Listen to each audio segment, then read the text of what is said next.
प्रेम के ये भी रंग होते हैं कि पत्नी बोलती है, और बताओ आज खाना कैसा बना है। पति बोलता है, तुम भी ना बस लड़ने के बहाने ढूंढती रहती हो। अगले हमारे साहित्यकार हैं प्रतिमा सिंह जी और विनोद दुबे जी। ये आपसे कुछ गुफ्तगू करेंगे स्त्री पुरुष संवाद पर। इनको मैं आकाश वर्मा की कुछ पंक्तियों से स्वागत करता हूं। स्त्री ने पूछा मैं सुंदर हूं ना, स्त्री ने पूछा मैं सुंदर हूं ना, पुरुष ने कहा सुंदर तो वस्तु भी होती है। स्त्री निर्भाव हुई, लेकिन मैं वस्तु तो नहीं। पुरुष ने कहा हाँ, और तुम सुंदर हो और मेरी भी। स्त्री गंभीर हुई। आइए विनोद दुबे जी, सुका सिंह जी, स्वागत है।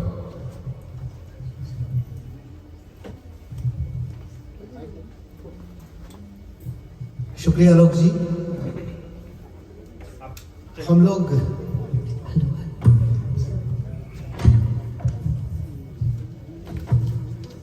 वैसे तो हम लोग बहुत सीरियस सी बातें कर रहे थे, पर मुझे लगा कि अपना संघर्ष या अपना दर्द या अपने भाव बात करेंगे उन पर। और प्रतिमा जी इतनी चटक लाल है और प्रेम भाई भी इतने चटक लाल हैं, तो शुरुआत इससे करते हैं कि वो भी भारत से आई थी, मैं भी भारत से आया था। इस रोज बरसते सिंगापुर ने हम दोनों को अपनाया था।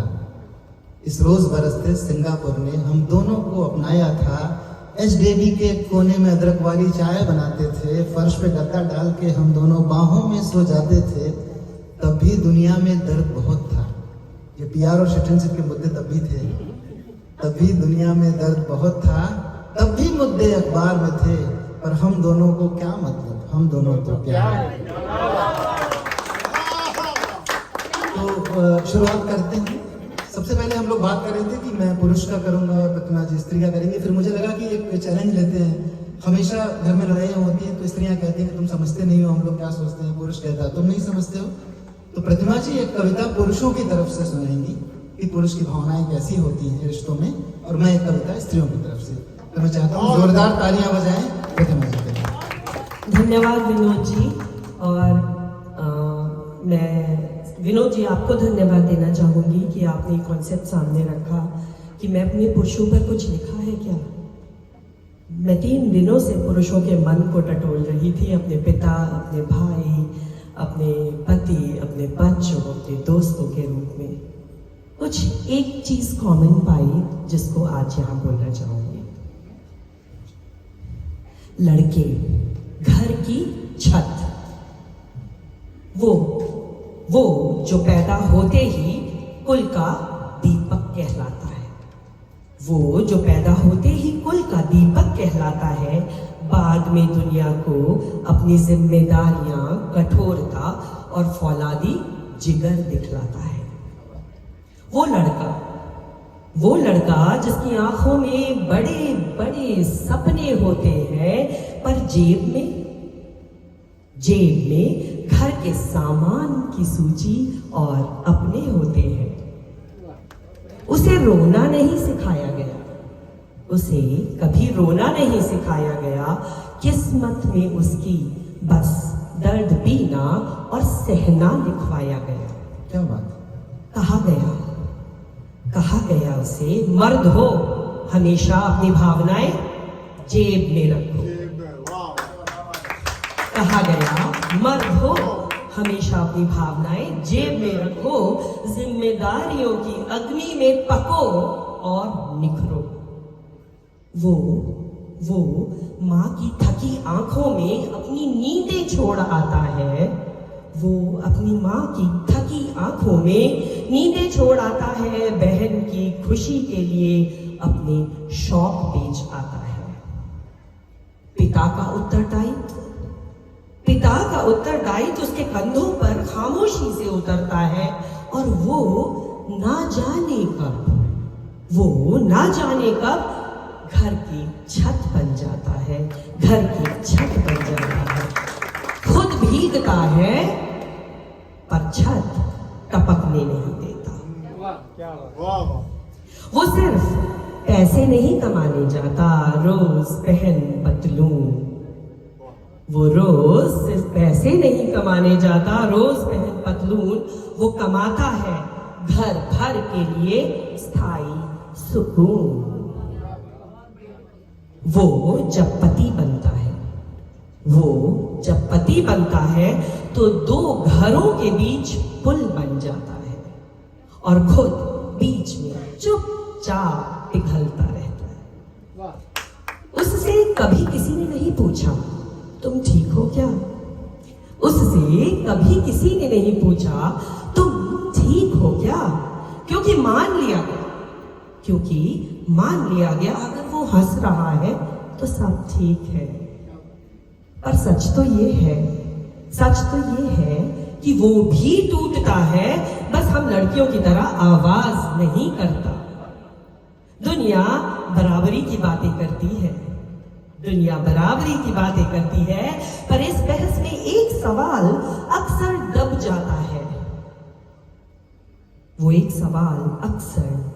जाता है कि संकट की रात में पहला कॉल आज भी लड़के को ही क्यों जाता है? क्यों संभाल लेगा अब भी उसी के नाम लिखा जाता है। वो लड़का जो बराबरी में विश्वास करता है, वो भी जिम्मेदारी में अक्सर अकेला खड़ा पाया जाता है। उसे ताकत और मजबूती दी नहीं गई, उससे बस उम्मीद कर ली गई कि वो घर की छत है। जी हाँ, और छतों से ये कभी पूछा नहीं जाता कि उन्हें भी दर्द होता है क्या? पर सुनो, ध्यान धरो, सच तो ये है कि अगर दीवारों के कान हो सकते हैं तो यकीनन छतों के भी संवेदनाओं भरे दिल होते हैं।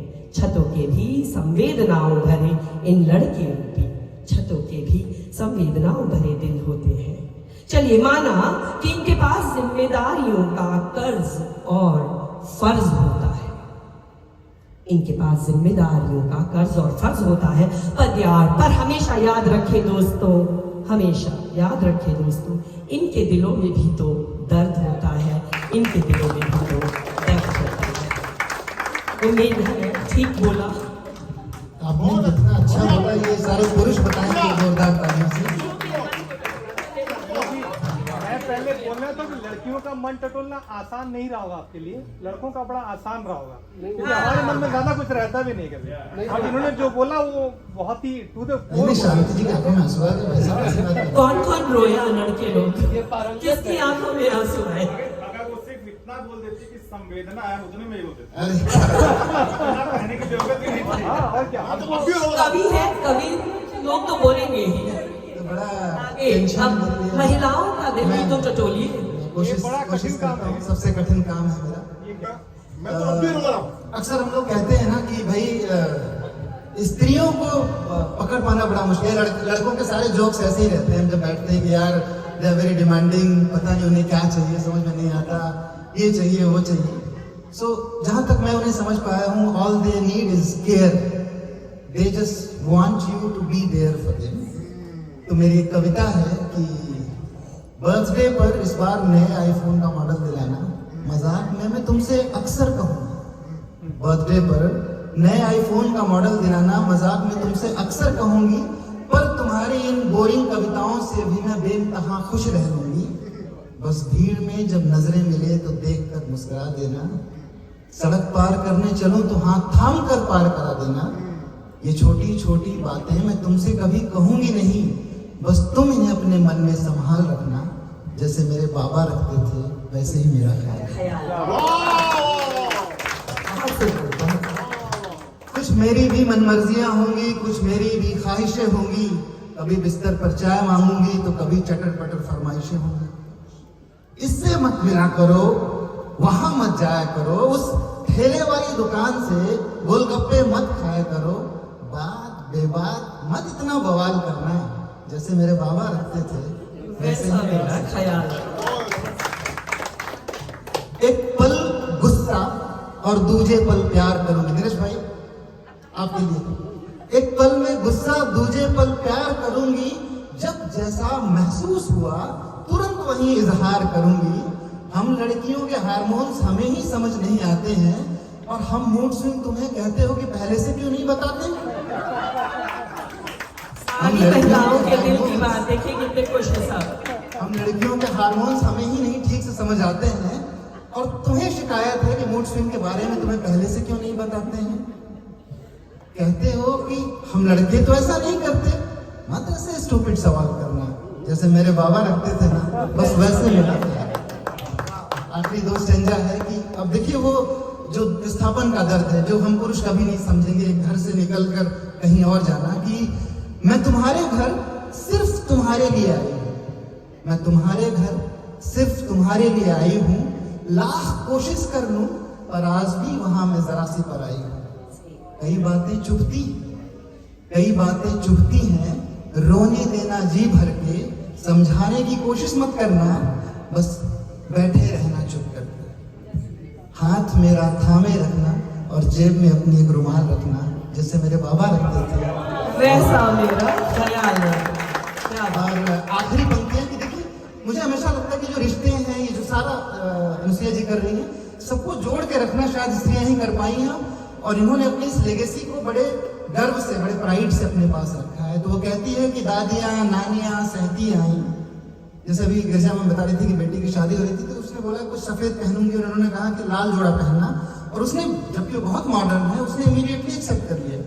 तो लड़कियों में कितनी स्वीकार्यता है इस बात को लेकर कि दादियां नानियां सहती आई, मैं भी थोड़ा सह लूंगी, दुनिया पर गुस्सा आएगा तो तुमसे खरी खोटी कह लूंगी, तुम्हारा ब्लू और मेरा पिंक, माना दोनों के अलग थीम है, पर जिंदगी की पिच पे जो ये साथ उतरे हैं ना, तो हम दोनों एक ही टीम हैं।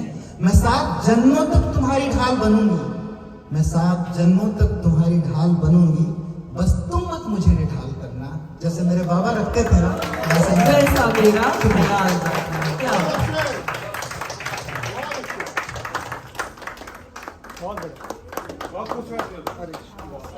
बढ़िया बहुत खूबसूरत प्रोग्राम चल रहा है हमारे सर कह रहे हैं कि अब उन्हें निकलना है क्योंकि दूसरे प्रोग्राम में भी जाना है, तो सर 2 शब्द हमारे कवियों के लिए कहें। ये सबसे मज़ेदार हिस्सा है इस पूरे इवेंट का। मुझे निकलना पड़ेगा जल्दी बिकॉज एक और इवेंट में मेरे को जाना है। अभी तक जो मैंने सुना बहुत ही अच्छा था, बहुत ही मजा। धन्यवाद धन्यवाद सर।